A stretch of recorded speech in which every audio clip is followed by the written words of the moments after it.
오늘님께서 관악구 이제 은천동 임장기를 올렸는데 이게 이제 최근에 9월 25일 날 모아타운으로 지정된 그곳이고 이거 정정된 거죠. 네. 정정됐는데 결론은 뭐죠? 일반인도 할 수 있다. 네. 이게 서집단의 교육 프로그램입니다. 네. 일반인도 충분히 할 수 있다.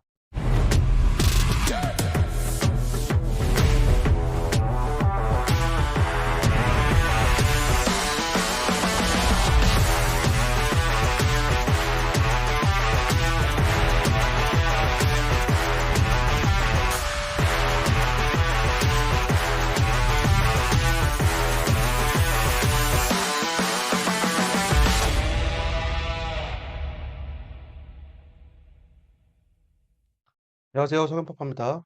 안녕하세요. 탱크맨입니다. 자, 오늘의 만담은 모아타운입니다. 서울시 모아타운인데 자, 23년 9월 25일 날 모아타운 발표를 했습니다. 23년 3차 모아타운 대상지인데 이 선정된 데 보면은 뭐 미선정된 도봉 1동까지 포함해서 어쨌든 요번에 언급된 데 보면은 어떤가요? 좀 이상한 데만 지금 되고 있죠. 그래서 기존 공식대로 투자했던 분들 그리고 이제 입지론으로 접근했던 분들은 이런 데를 왜 계속 서울시가 건드리지?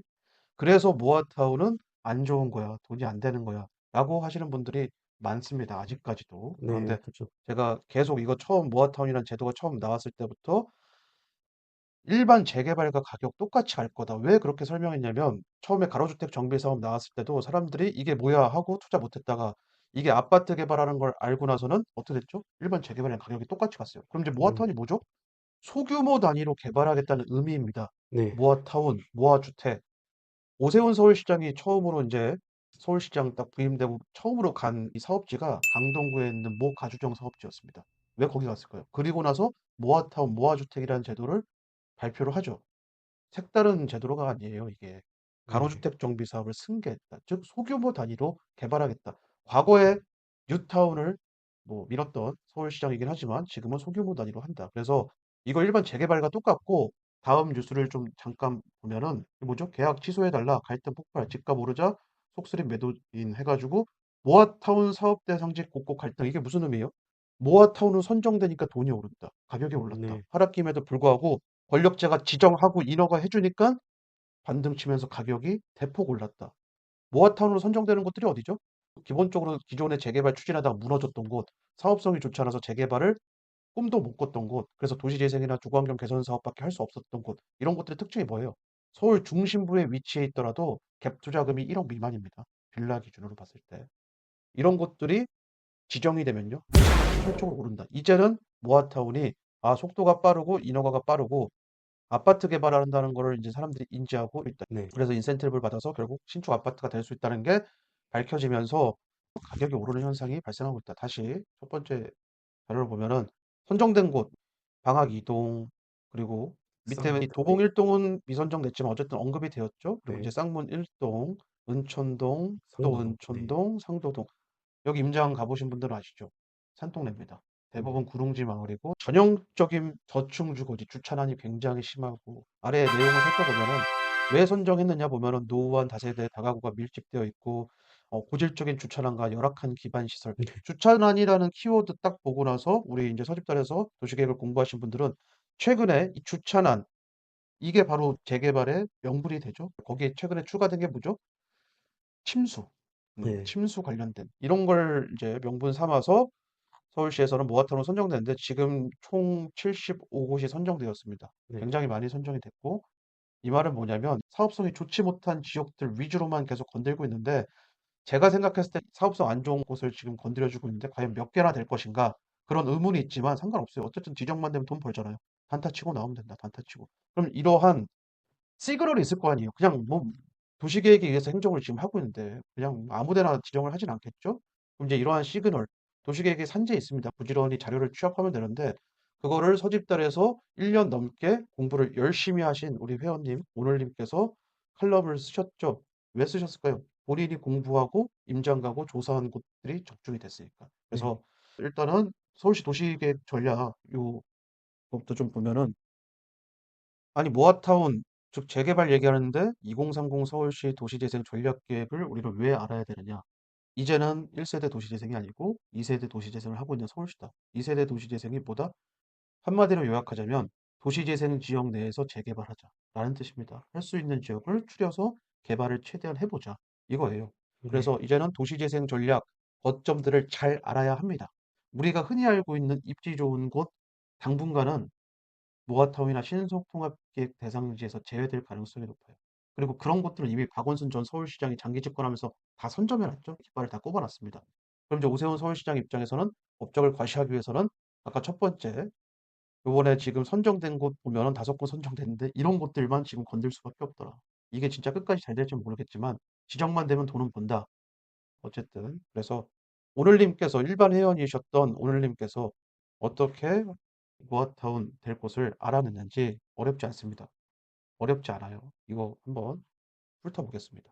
네. 도시재생 전략 계획을 봐야 된다라는 것이 핵심이고, 그래서 우리 카페 회원님 오늘님 같은 경우가 직장인이시고, 그리고 또 이렇게 맞벌이도 하시고 그러신 분이셨는데, 어쨌거나 이런 초기 재개발, 초기 모아타운을 이렇게 분석할 수 있는 그런 툴이 되는 게 뭐죠? 도시재생 전략계획을 봤다라는 것이죠. 그래서 도시재생 전략계획을 왜 보느냐? 도시재생은 재개발을 거부하는, 반대하는 정책 아니냐 했는데 1세대 도시재생이 한계가 있어서 2세대의 도시재생으로 전환하고자 하는 그런 트렌드가 있다. 그 트렌드를 반영한 것이 2세대 도시재생 전략계획이다. 이렇게 해가지고 그것에 이거에서 이런 것들, 네, 이렇게 실제로도 임장을 가보신 것입니다. 가보신 것이고, 그래서 아예 서울시에서 공표를 했습니다. 서울시 민간 개발을 유도해서 재개발을 연계한 2세대 도시 재생으로 대전환. 이거 아직도 모르시는 분들이 많으세요. 그래서 실제로 뭐 유튜브 채널이라든지 저희 그 서경희 연구소 멤버십 회원분들이 도시 재생은 재개발이랑 반대되는 개념인데 왜 여기 이거를 왜 공부해야 되나요? 라고 질문하시는 분들이 있는데 이미 이 보도 자료에 이미 다 나와 있습니다. 네. 네, 그게 핵심이고, 그래서 이걸 어쨌든 봐야 된다. 2030 서울시 도시재생 전략계획을 봐야 우리가 어디에 이렇게 투자할지 알 수 있는데, 실제로 오늘님이 조사한 게 많은 봉동, 용답 상가시장, 그리고 신월 일동, 화곡중앙시장, 그리고 독산 이동인데 망우 본동은 선정되었죠. 자, 그러면 네, 신규 활성화 지역 선정 현황 해가지고 이렇게 지금 도시계획이 나와 있잖아요. 네, 나와 있다. 그러면 서울시에서는 모아타운이든 신속통합계획이든 이제 지정을 할 건데 그 근거를 이제 오세훈 서울시장이 얘기한 2세대 도시재생 활성화 이 지역들 중에서 할 가능성이 상당히 높아요. 그래서 이상한데 우리가 가서 공부할 게 아니라 기계적으로 해야 돼요.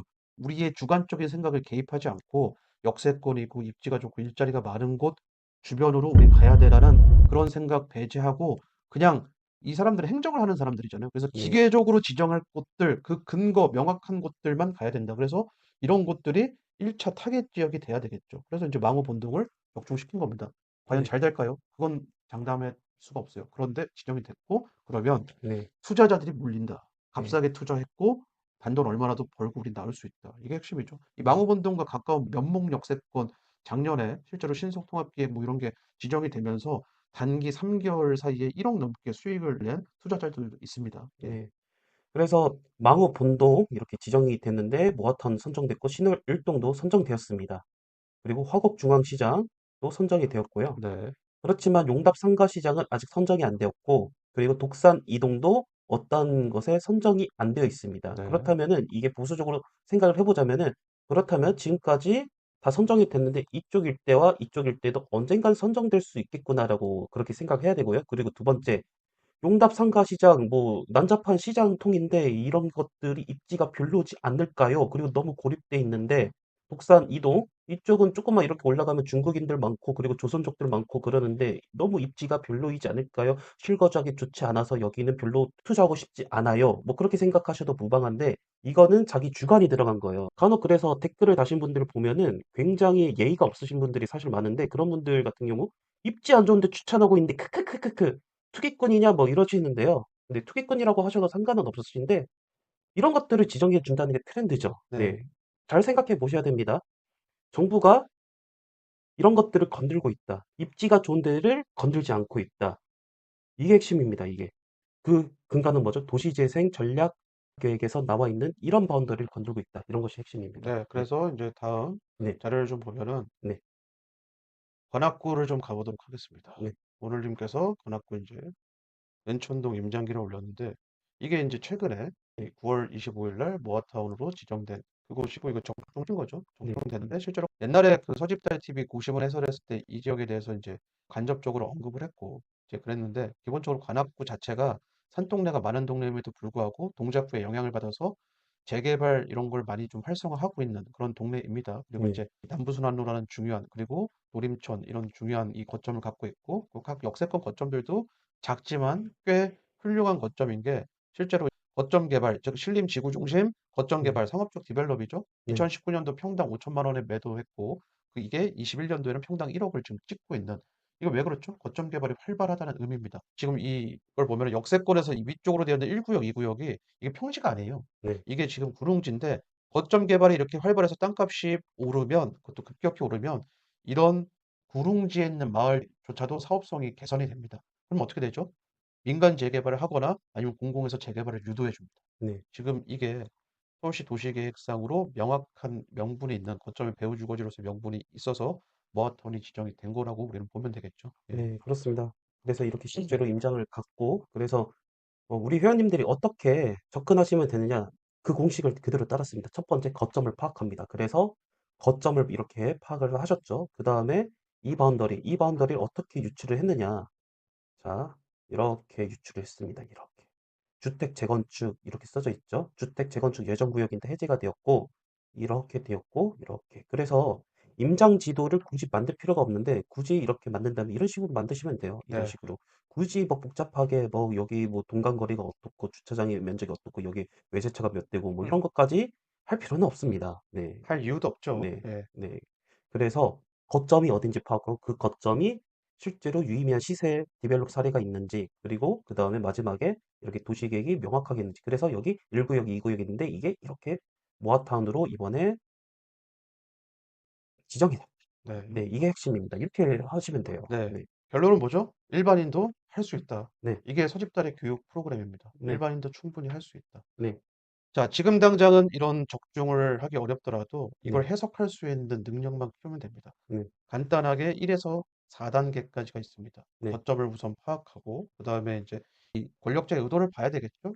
의도가 어디에 나와 있죠? 도시계획 원문에 나와 있어요. 네. 이 사람이 어딜 중요하게 보는구나. 이제 이런 걸 통해서 거점 찾고 최근 고시문 같은 걸 들여서 진짜 정확하게 관심 있는 바운더리까지 찾았다면 그 바운더리 내에서 아무 매물이나 살 수는 없잖아요. 사업성이 괜찮고 가성비가 있는 매물을 사야 된다. 그래서 사업성 분석을 할 줄 알아야 되고 네. 마지막에 자, 모든 게 완벽하게 분석이 됐다. 그런데 하나 걸리는 게 있죠. 이거 진짜 제대로 된 가격 맞나? 너무 비싼 거 아닌가? 내가 이 가격에 샀는데 앞으로 얼마나 오를 것인가? 적정 가격을 우리가 계산할 줄 알아야 된다. 요 네 개, 요 네 단계만 하면은 전국 어디에서도 절대로 잃지 않는 투자, 하락기에도 돈을 버는 투자가 가능하다. 이게 이제 핵심인데 네. 어쨌든 일반인도 이런 적중 가능합니다. 네. 오늘님 같은 경우 1년 좀 넘게 공부를 하셨는데 다른 플랫폼에서 엄청나게 열심히 공부하고 한계를 느끼고 그래서 우리 플랫폼에 오셔가지고 이런 결과를 만들어 내셨습니다. 네. 네. 그렇습니다. 네. 어쨌든 자, 여러분들도 하실 수 있으니까 절대로 포기하지 마세요. 포기할 이유가 전혀 없습니다. 자, 오늘 만남 여기까지 하는 걸로 하겠습니다. 감사합니다. 감사합니다.